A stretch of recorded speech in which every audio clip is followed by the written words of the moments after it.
Bonsoir chers auditeurs et chères auditrices de notre web radio R212. Notre auteur Mustapha Sohimi, en sa qualité de chroniqueur invité, partage son avis et sa réflexion avec vous dans cet article intitulé Un livre de Jamal Amyar, Le Maroc et les Palestiniens, 1960 à 2024. Le voici en podcast pour vous.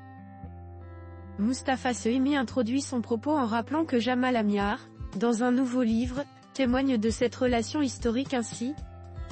La cause palestinienne est au même titre que celle du Sahara marocain sacrée pour le royaume. Sa Majesté le roi l'a encore réitéré en différentes circonstances. Une solidarité qui vient de loin, dès le lendemain de l'indépendance. Jamal Amyar dans un nouveau livre en témoigne. Voici 2 ans, il avait publié un premier essai, Le Maroc, Israël et les Juifs marocains. Il le prolonge pratiquement cette fois-ci en prenant en compte une perspective plus large, historique tellement éclairante. Un livre à 2 voix, pourrait-on dire, avec une longue préface d'une dizaine de pages de Yehuda Lankri, au parcours bien rempli, natif du Maroc, ancien ambassadeur parlementaire et vice-président de la Knesset. Notre politicien poursuit en soulignant un point marquant. Les Marocains et Jérusalem, des frères d'armes aux côtés des Palestiniens. Au pied de l'esplanade des mosquées, un quartier est baptisé depuis des siècles Ey al-Maghariba. Fondé au XIIe siècle par Salah ed-Din pour accueillir des pèlerins et des étudiants musulmans venus du Maroc et du Maghreb. Une véritable saga historique. Il y a un accent grave, assurément, un secret de 1 enracinement de l'existence marocaine dans les confins de Jérusalem.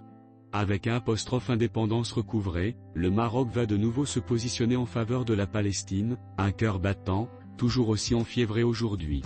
Le sultan Mohamed V effectue une mission au Moyen-Orient en 1960. Il visite les camps de réfugiés palestiniens, fait sa prière à Al-Aqsa avec le roi Hussein et prête serment de soutenir le peuple palestinien. Le regretté souverain sait aussi la protection de ses sujets juifs au même titre que les musulmans marocains. L'article se poursuit avec une analyse structurée en 2 séquences, permettant de mieux saisir les engagements historiques du Maroc. Des convictions et des engagements, l'auteur a opté pour une approche chronologique, avec 2 séquences. La première regarde les 38 ans du règne de Hassan II. Des convictions et des engagements diplomatiques nourrissant bien des interrogations, des résistances et des refus.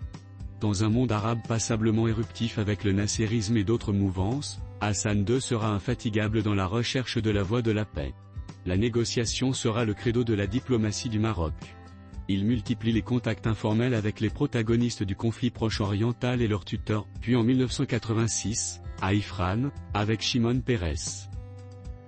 L'auteur conclut son article en ces termes. La seconde séquence est celle de Mohamed VI, la continuité.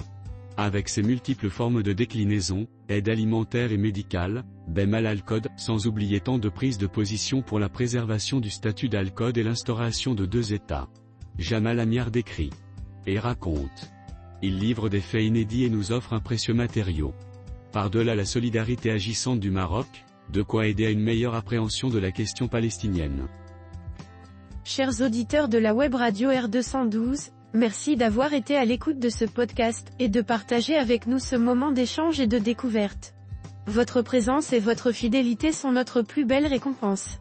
On se dit à très bientôt, si vous le voulez bien. Avec toute notre gratitude, l'équipe de R212.